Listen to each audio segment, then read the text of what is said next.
L'amour, dans son essence, est comme la brise douce du matin qui caresse le visage, apaisante et pleine de promesses. Cependant, à mesure que la journée avance, cette brise se dissipe, révélant la terre ferme qui a toujours été là, invisible mais présente. Et alors surgit une réflexion inévitable. Qu'est-ce qui cause ce changement dans l'amour? Comment ceux qui partageaient autrefois des sourires et des regards pleins d'affection peuvent-ils, soudainement, s'éloigner, comme si plus rien ne restait entre vous? Dans la philosophie bouddhiste, l'impermanence est l'une des vérités essentielles de l'existence. Tout est en constant changement, des émotions aux relations et aux liens affectifs. Bouddha l'a exprimé ainsi.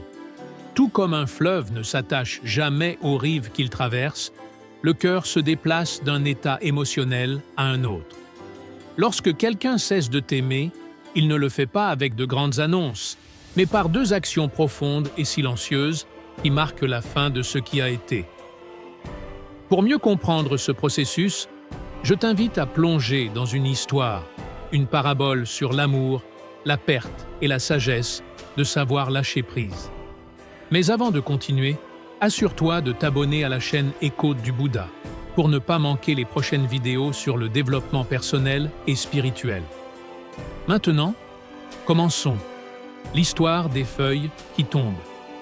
Il y a longtemps, il y avait un voyageur, un homme à l'esprit profond et à la nature calme, qui consacrait ses journées à comprendre le cœur humain.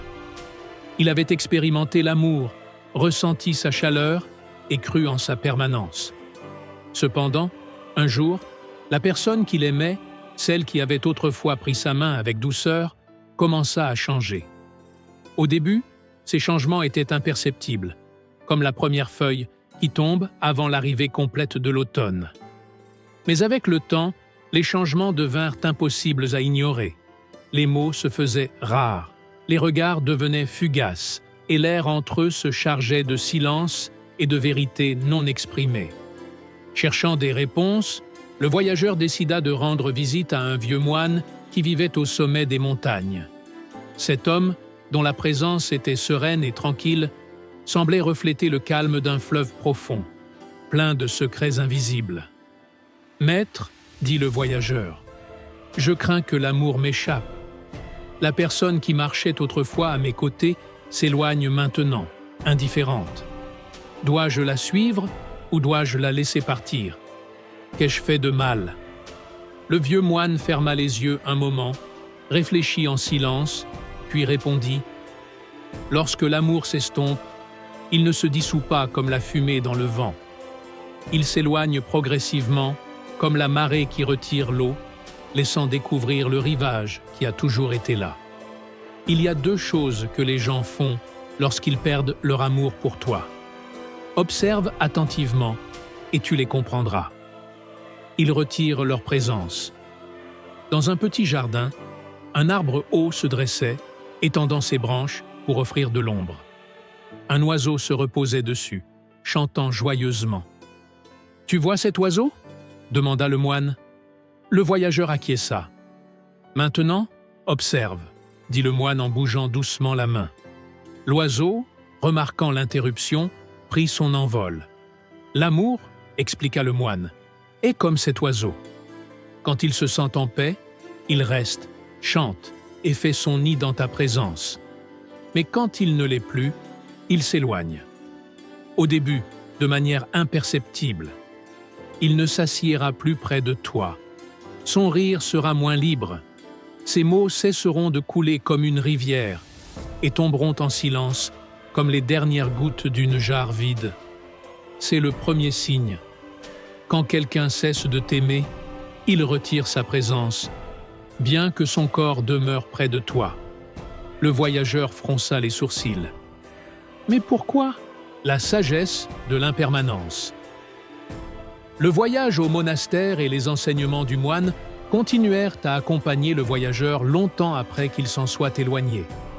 Le chemin devant lui était long, rempli de vallées pleines de souvenirs et de montagnes de désirs. Cependant, au fur et à mesure qu'il avançait, il commença à remarquer que chaque pas devenait plus léger que le précédent. bien que le poids de la perte fût toujours présent, il n'était plus le même. Il avait changé, se transformant en quelque chose de plus doux, quelque chose qu'il pouvait porter sans qu'il ne le brise. La douleur n'était plus aussi intense. Elle était devenue un fardeau qui, bien qu'encore là, ne le dominait plus. Qu'est-ce qui avait changé? Le départ de l'amour n'a pas diminué la réalité d'avoir été abandonné, mais il a transformé son attachement à l'amour lui-même. Il a cessé de le voir comme quelque chose qu'il devait posséder, comme un objet qu'il pourrait perdre. Au lieu de cela, il a commencé à comprendre l'amour comme le moine l'avait décrit, comme un fleuve, un oiseau ou une saison. Dans les enseignements sur la souffrance, il a été expliqué que la douleur naît de notre désir de nous accrocher à ce qui, par sa nature, est éphémère. Nous cherchons la permanence dans un monde où rien ne reste. Nous cherchons la sécurité dans un royaume où tout bouge, change et disparaît. La raison pour laquelle perdre l'amour fait si mal, c'est parce que nous croyons avoir perdu quelque chose qui aurait dû être éternel.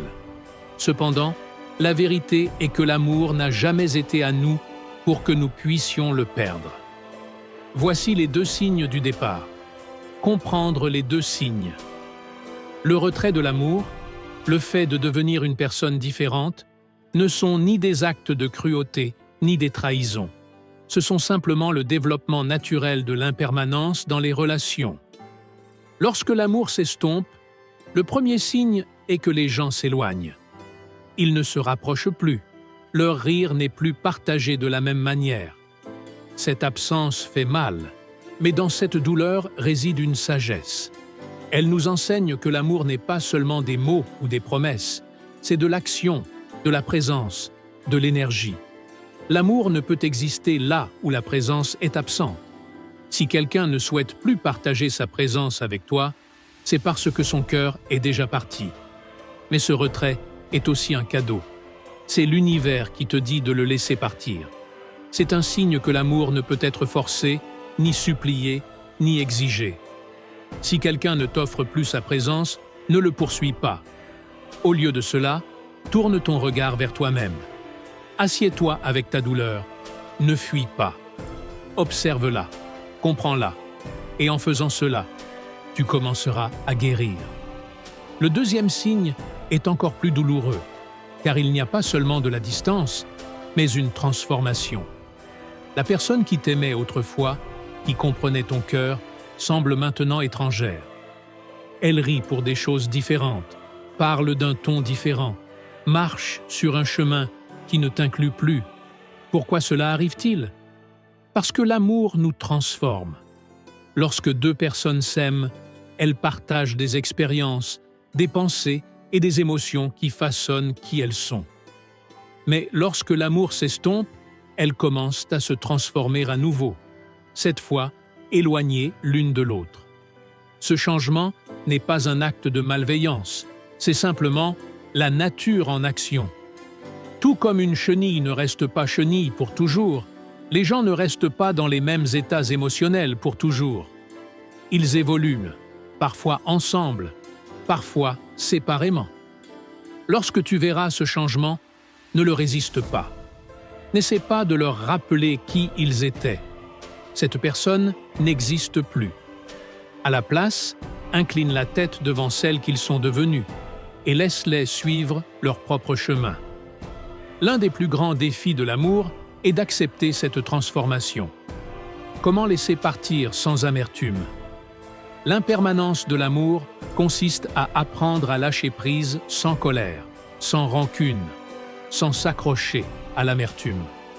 La sagesse bouddhiste nous enseigne que la rancune est comme tenir un charbon ardent dans l'intention de brûler quelqu'un d'autre, alors qu'en réalité, c'est toi qui finiras brûlé.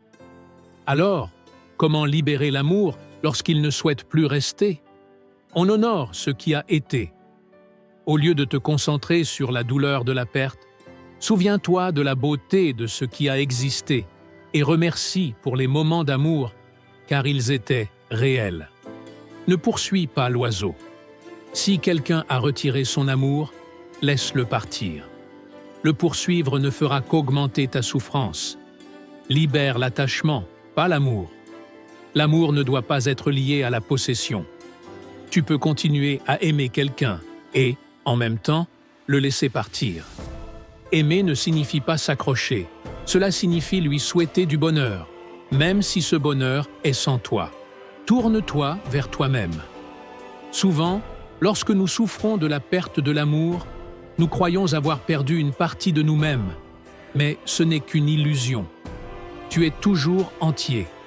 L'amour ne t'a pas complété. Il a simplement reflété l'amour qui était déjà en toi.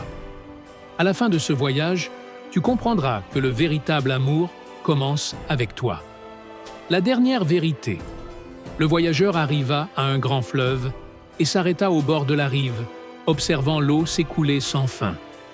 Il pensa à la personne qui l'avait quitté, à la douleur et au désir qui l'accompagnait, aux nuits pleines de questions sans réponse. En regardant le fleuve, quelque chose changea en lui. Il comprit que l'amour n'était pas parti. Il avait simplement transformé sa forme.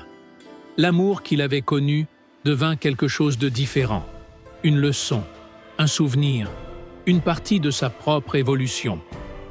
Bien que l'amour se fût éloigné, il l'avait marqué, l'avait façonné. Et maintenant, l'amour qu'il voyait autrefois dans les yeux de l'autre, il le voyait maintenant dans son propre reflet. L'amour n'était pas mort, il s'était simplement déplacé, comme tout dans la vie. Avec cette compréhension, le voyageur ne ressentit ni tristesse, ni larmes, ni regret pour ce qui avait été perdu. Au lieu de cela, il inclina la tête, non pas devant l'absence ni la douleur, mais devant l'amour lui-même, sous toutes ses formes. Ainsi, il continua son chemin, non pas à la recherche de l'amour, mais apprenant à le vivre, acceptant sa présence à chaque pas, peu importe où cela le mènerait. Parce qu'il comprit que l'amour n'est pas quelque chose que l'on doit posséder, mais quelque chose que l'on doit expérimenter, tout comme le fleuve coule, libre et constant. Le voyageur n'avait pas besoin de chercher l'amour, car il le portait déjà en lui.